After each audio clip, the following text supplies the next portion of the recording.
Welcome to Drawliper channel, and in today's video I'm going to show you how to disable mic access in your Android phone. Now the first thing you have to do is open up your settings app.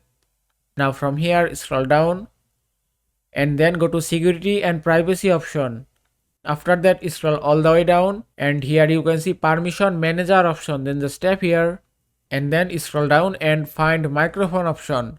That's it, then just tap here and here it is. Now from here you can disable your microphone access. Here you can see the apps which you give microphone access. Now if you want to totally disable your microphone access, then you have to delete one by one apps from here. At first if I open messages, then you have to just select don't allow.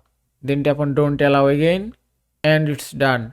And that way you can totally disable your microphone access. You have to just remove or select don't allow one by one.